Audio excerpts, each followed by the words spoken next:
S'ils l'ont fait, pourquoi pas vous? Salut à toutes et tous, c'est Yacine Scali et bienvenue dans la tête d'un CEO, le podcast qui vous inspire à entreprendre. Depuis 5 ans, je vous propose de faire un petit tour dans la tête de un ou une entrepreneur chaque semaine pour justement s'inspirer de leur état d'esprit et de leur parcours. Mon objectif, il est hyper simple, c'est voir un maximum de personnes se lancer, entreprendre et miser sur elles. On sort une interview tous les lundis, donc n'hésitez pas à vous abonner dès maintenant. Et pour nous soutenir, ça vous prend 30 petites secondes. Je vous demande de nous laisser une note et un commentaire sur les plateformes d'écoute de votre choix. Encore une fois, un grand merci de nous écouter et n'oubliez pas, s'ils l'ont fait, pourquoi pas vous? Bonne écoute à toutes et tous.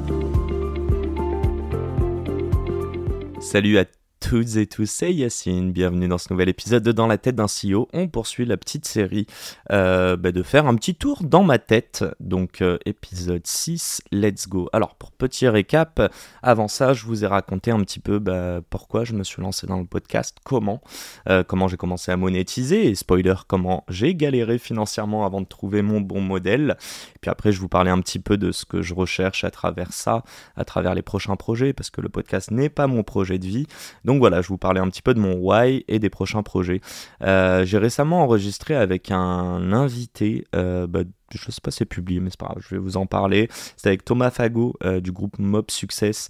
Et en fait, aujourd'hui, je voudrais vous parler d'entourage. Et l'entourage, clairement, dans le cadre pro. Après, perso, vous prenez des apprentissages ou pas, mais moi, je vais vous parler du pro.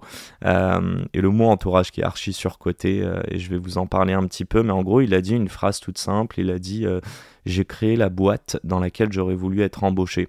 Et moi, je le charriais un petit peu en mode ok, donc t'as acheté des potes presque. Et en fait, c'est vrai. Alors, je sais pas pour lui, mais pour moi, c'est le cas. C'est-à-dire que l'entourage va avoir un petit peu une phrase, je sais pas si elle est clivante, mais en tout cas, j'en suis convaincu. Beaucoup disent qu'il faut pas bosser avec ses amis ou faire du business. Moi, à l'inverse, toutes les personnes avec qui je bosse, que ce soit des prestats, que ce soit des clients, que ce soit mes invités, tôt ou tard, en tout cas à l'instant T, je vais plutôt dire ça, j'ai besoin que ce soit mes amis. J'ai besoin de me faire croire que ce soit mes amis. J'ai besoin qu'il y ait de la bienveillance. Alors là, on est un petit peu dans le monde des bisounours, le politiquement correct, blablabla. Mais moi, je reste quand même convaincu en étant bienveillant.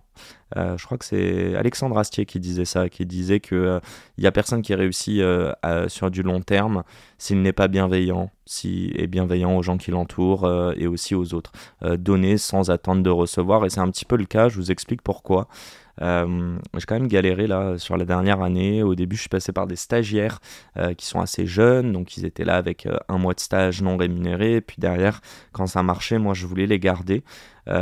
Jette la pierre sur personne, c'est-à-dire que c'est comme ça qu'on comprend un petit peu la valeur de chaque métier. Donc les deux métiers, c'était montage vidéo et l'autre c'était community manager.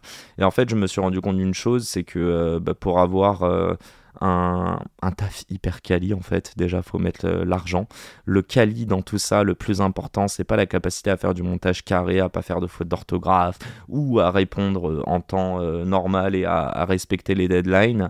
En fait, tout ça, ça veut dire une seule chose pour moi, c'est pas que ces petits trucs là, c'est avoir confiance, avoir une pleine confiance en la personne. Et je me rends compte qu'une fois que j'ai cette confiance, j'embauche ou je collabore avec des gens également pour un soutien émotionnel. Et en fait, je me suis rendu compte que c'était au début une très mauvaise chose, et à l'inverse, aujourd'hui, c'est une chose très positive. Pourquoi ? À l'époque, je voulais qu'on me dégage en fait de la charge mentale, et j'avais pas forcément d'autres projets.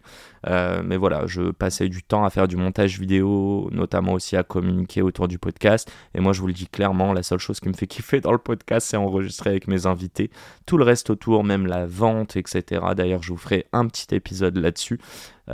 Sur à quel point je ne vends pas, et je vais vous expliquer comment, mais pourtant ça marche.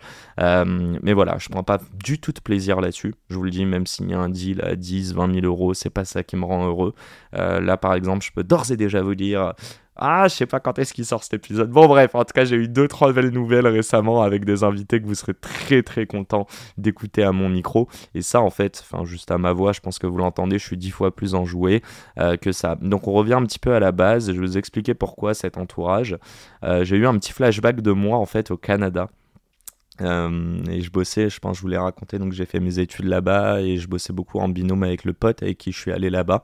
Et lui, il avait grave la flemme de s'y mettre. Il était souvent, d'ailleurs, il a toujours été un peu meilleur que moi. Alors on était bon élève, hein, mais il avait toujours 1 ou 2 points de plus sur 20, donc sur 100, il avait un peu plus, mais passons. Et en fait, il avait grave du mal à s'y mettre. Enfin, grave du mal, pas plus qu'une autre personne, hein. Mais au contraire, moi, ça me motivait de ouf de en fait le pousser à ce que je lui disais vas-y là on se réserve 1 heure, 2 heures, parfois c'était 10 fois plus, hein, parfois c'est session de 5, 8 heures quand on est la veille d'examen. Et en fait j'ai remarqué que pour rentrer dedans, donc dans l'ambiance, c'était compliqué pour lui.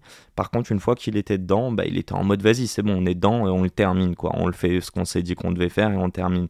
Et moi en fait c'est l'inverse. J'ai remarqué que pour être motivé il faut que des gens comptent sur moi. C'est paradoxal, je sais, pour certaines personnes, souvent elles aiment pas parler de leurs projets. Et là encore, c'est un paradoxe parce que moi, je voulais pas parler de mes projets avant que ils soient finançables en fait et qu'ils commencent à se lancer.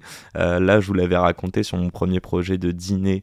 Je suis en gros à une étape, j'attends le go de mon sponsor pour ensuite pouvoir dégainer. Et sur la partie de dégainer, évidemment qu'il y a des doutes, est-ce que les invités vont dire oui, etc. Mais on a déjà toutes les équipes techniques, on a le lieu, je pense que la date, on pourra la trouver. Donc voilà, en gros, il y a tellement de raisons qui me disent non avant, je m'écarte un petit peu, désolé, mais que pour le moment, je stresse pas. En revanche, une fois que j'aurai eu le oui du sponsor, là, va falloir échoper les invités, encore une raison qu'ils disent non, et surtout, une fois qu'ils ont dit oui, là, je vais avoir le temps de stresser un petit peu la veille. Mais passons. Et je vous parle de stress, c'est drôle, tout ce télescope, c'est parce qu'en fait, dans un autre épisode, j'ai capté une chose, et je vais vous en parler, c'est le plaisir qu'on prend dans la douleur. Et quand je dis la douleur, c'est il y a des douleurs sur lesquelles je prends aucun plaisir et d'autres dans lesquelles je prends du plaisir. Je vais vous raconter un petit peu tout ça, mais clairement le stress avant de monter sur scène, l'estomac qui se retourne, la chiasse qu'on peut avoir clairement, et ensuite le plaisir que c'est, slash le sentiment d'être en transe pendant que tu es sur scène, et ça passe à une vitesse tellement vite, que ça soit en 5 minutes de sketch comme 1 heure d'animation. Quand on sort de là, je vous cache pas que la clope après ça elle est positive. Bon, je vous invite clairement pas à fumer. On revient un petit peu sur ce qu'on disait, c'est-à-dire l'entourage. Donc j'ai eu un peu ce flashback de moi qui aimait motiver les gens. Et d'ailleurs c'est drôle, au Canada j'allais pas mal à la salle, je commençais à me construire un petit corps qui s'est perdu un peu entre temps. Pourquoi ? Parce que comme je vous ai dit, après j'ai connu une belle dépression à Paris. En rentrant, j'ai perdu pas mal de mon cercle social et en fait, j'ai un peu eu mes repères qui sont perdus, et surtout au-delà de ça, toutes les choses qui me considèrent, en tout cas à l'instant T pour moi, comme un effort à fournir.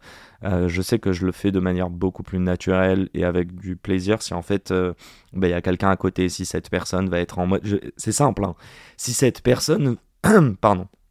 Si cette personne veut abandonner et que moi, je veux abandonner 5 minutes avant, je peux vous jurer que, bizarrement, je vais vouloir la motiver. Et donc, du coup, dans ma tête, il sera impossible d'abandonner. Je crois que j'en parlais avant. Je parlais d'une phrase de Kobe Bryant qui disait, en gros, qu'il négocie jamais avec lui-même. Moi, c'est assez différent. Quand je suis tout seul avec moi-même, je peux négocier. Je peux avoir ce truc où voilà, quand on est mal, quand on a de la mélancolie, on se dit on est capable de rien. Et dans tous les cas, on va se morfondre et comment dire, on va trouver du plaisir ou bof, de la facilité en tout cas dans une situation qui nous plaît pas. En revanche, quand il y a des gens qui comptent sur nous, et moi c'est le cas, ça me motive de ouf. Et là, je vous vois en parallèle, que je vais pas du tout intellectualiser, mais je vous en parle là. Tous les projets dont je vous parle, je veux que des gens comptent sur moi. Non pas sur ce que je vais délivrer, mais sur la capacité à mettre plein de gens en commun. Je suis juste un facilitateur, je vais aller parler à des gens et faire en sorte que ces gens-là et mon réseau puissent servir à d'autres personnes. Et en fait, tout ça, je me rends compte d'une chose, je vous l'ai toujours dit et je le redirai toujours, que l'argent n'est pas du tout ce qui me drive, parce que j'ai la chance aujourd'hui de pouvoir voir que je peux faire un peu d'argent sans, comme je vous le dis, vendre ou mettre beaucoup d'efforts dedans.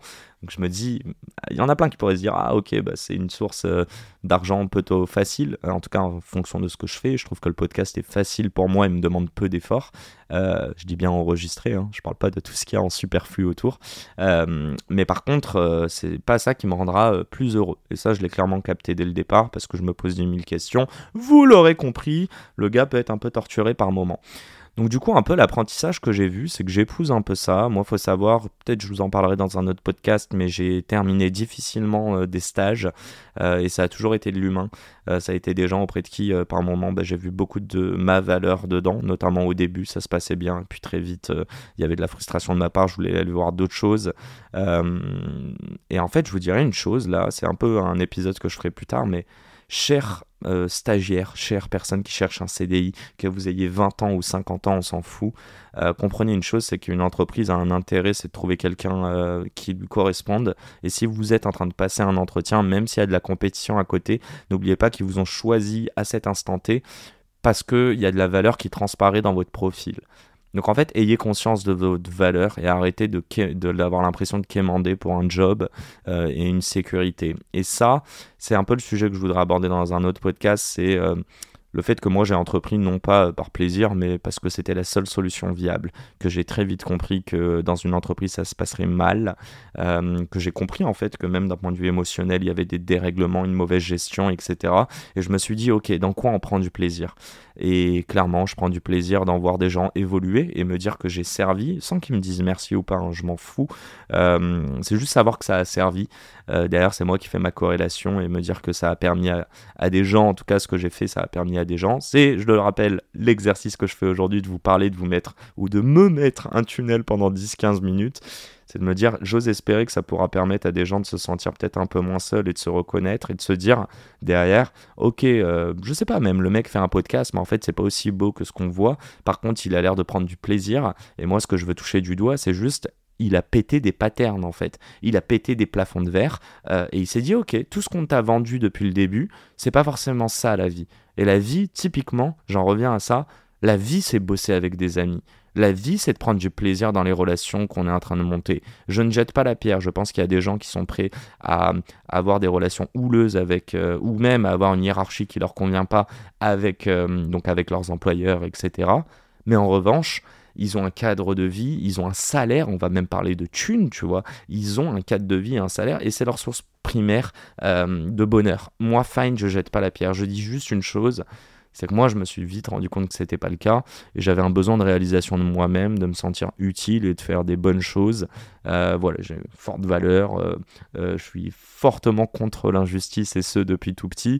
Et là, c'est des analyses, hein. Mais je me dis, ok, ça fait du sens que je sois allé dans l'entrepreneuriat, qui plus est dans les médias, qui plus est aller rencontrer des gens qui m'impressionnent. Donc, c'est-à-dire que ces gens-là m'ont fait confiance à cet instant T, je vous en parlais dans un autre épisode, mais je me dis aussi que tout ce que je fais, tous les petits messages que je reçois des personnes qui écoutent ce podcast et qui ont apprécié par moment un épisode, je me dis ça a servi à quelque chose. Et ça, c'est comme si je revoyais mon pote que j'essaye de motiver et qui en retour, ça me motive de voir que déjà cette petite étape de lui dire allez, on s'y met, on a réussi à s'y mettre.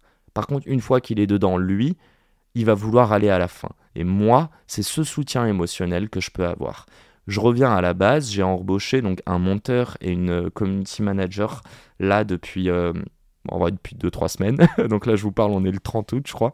Donc ça fait pas si longtemps. En revanche, c'est incroyable. On devait en fait, on devait parler là pour septembre et faire en sorte que les process roulent. Mais on se rend compte qu'à partir du moment où les process sont là ou sont expliqués, je demande à ce que tout soit challengé. Pourquoi ? Parce que je sais que ce qu'on fait, on le fait pas si bien. Parce que j'estime que je prends pas de plaisir dans la communication ou le montage vidéo. Parce que j'estime que c'est pas ma zone de génie et d'expertise. Mais je vais aller plus loin parce que mon rôle, c'est de m'entourer de personnes qui sont meilleures que moi là-dessus. De toujours avoir mon petite appréciation de la DA, du branding, de ce qu'on crée, du contenu qu'on crée. Il y a une différence entre ce que je veux faire et comment l'amener réellement, matériellement, physiquement, sur les réseaux, en vidéo, même à l'écrit, etc. Et donc ce que je veux dire, c'est qu'une fois qu'on est en train de tacler ça, on va dire ça c'est la première semaine, mais je passe ma vie et je salue ma CM. On s'en était pas vraiment parlé lors des calls de prépa. Je passe ma vie à lui envoyer des idées. En fait, ces idées, c'est que je sais qu'elles ne vont pas mourir. C'est hyper dur de faire un ping-pong intellectuel avec soi-même, de se dire très vite « Ah, j'ai envie de faire ça, ouais, mais je sais pas comment le faire. » Et bon, flemme. Là, aujourd'hui, je lance des pistes, je lance des graines et je vois si elles germent du côté de ma CM. Si ça germe, Mais derrière, je sais que j'ai quelqu'un déjà émotionnellement qui me dit ok, ça vaut le coup, il y a un ROI à faire là-dessus. Et au-delà de ça, je sais que elle sait quelle est la première étape à prendre. Et je sais que le fait qu'elle va aller le faire, si elle a besoin de mon aide avec grand plaisir, mais sans elle, je l'aurais pas fait. Et je trouve que ça veut pas dire que sans elle, je n'aurais pas été capable de le faire. Si je me fais violence de ouf, je peux le faire. Mais le plaisir que je vais ressentir par rapport même au résultat est 10 fois moindre que si quelqu'un m'a fait confiance et m'a dit « Attends, là je crois que tu tiens un truc, viens on en parle, on le retravaille et on va arriver à la bonne forme, le bon format et on va faire de l'A/B testing. » Il n'y a rien qui est acquis. Mais juste savoir qu'il y a ce projet qui moi m'intéressait et qui est en train d'évoluer, c'est incroyable. Et je vais aller sur une autre chose. Je vous rappelle juste une petite chose, c'est que j'ai pris beaucoup de temps avant de m'accepter. Et là, je suis donc accepter ma condition, accepter le fait que je puisse partir dans tous les sens, que j'ai des pensées par arborescence, que mes podcasts sont pas structurés, que j'ai des apprentissages mais que je me sens pas légitime à en parler parce qu'en fait j'estime que je suis encore à 10% de entre guillemets la ligne d'arrivée. Je sais pas si la ligne d'arrivée je l'atteindrai un jour dans ma vie, 10% sur l'épanouissement plein, la plénitude. Et je me dis juste putain, si je peux embaucher des gens. Il y a deux choses. Il y a qui me ressemble, mais il y a par moments, je veux dire, mon monteur est beaucoup trop calme pour moi et c'est parfait. C'est-à-dire que ça me permet de redescendre, de me structurer dans ma communication et de faire en sorte que les choses qu'il reçoit soient carrées et que ça roule parce que son temps est précieux et son temps, c'est de l'argent que moi je paye.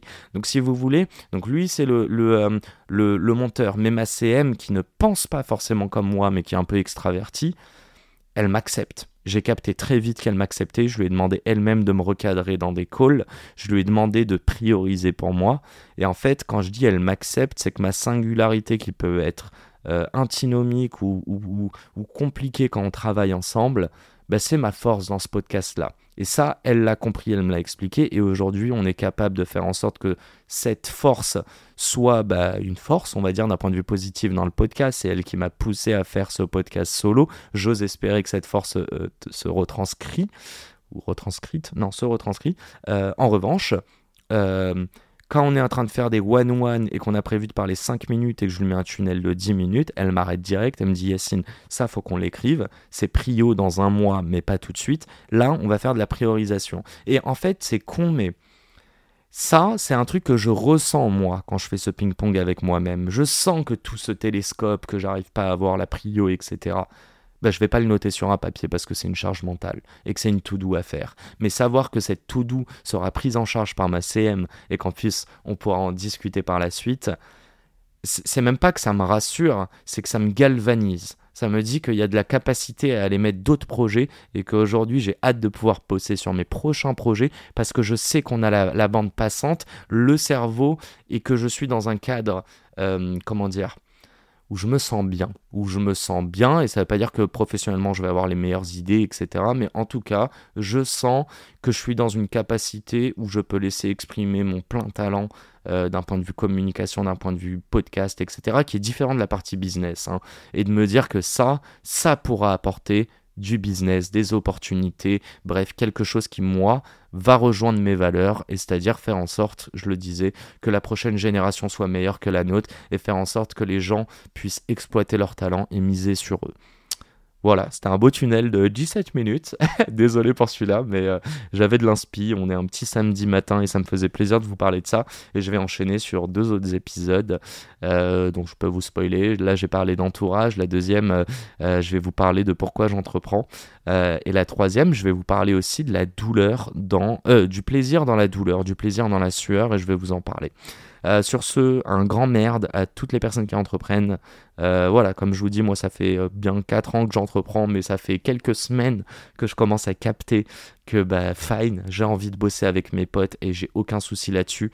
Mes clients avec qui je pense que ça va pas le faire, je ne le fais pas parce que j'ai aucune envie de passer des moments douloureux à faire du montage. Au contraire, d'ailleurs je vous l'ai pas dit et je le parlerai dans la vente, mais j'envoie ma facture que après avoir enregistré le podcast avec mon partenaire. C'est aussi vous dire que je suis à ce moment-là content de le satisfaire et j'ose espérer que lui ou elle aussi. Donc voilà, tout ça pour vous dire, bossez avec des gens avec qui vous pourrez partager un verre. Moi c'est le cas, je vais aller plus loin, avec qui je pourrais faire le podcast solo, je le fais en off avec eux, je leur parle de mes projets, etc. Et c'est une manière pour moi aussi de voir que quand je me livre, Est-ce que ça fait du sens avec la presta que j'ai délivrée, on va dire, d'un point de vue podcast? J'en perds ma voix, mais la réponse est oui. Sur ce, si ça vous a plu, n'oubliez pas, s'il vous plaît, lâchez-moi un petit mot par message. On a dit que ça serait l'inspecteur. Et continuez de miser sur vous. À très vite pour un nouvel épisode. Ciao, ciao. C'est la fin de cet épisode. S'il vous a plu, prenez 30 secondes pour nous laisser un commentaire et une note sur la plateforme d'écoute de votre choix. On a encore des dizaines d'épisodes en stock, donc je vous laisse fouiller. Et d'ici là, n'oubliez pas, s'ils l'ont fait, pourquoi pas vous? Encore une fois, un grand merci de nous avoir écoutés et à très vite pour un nouvel épisode. Ciao.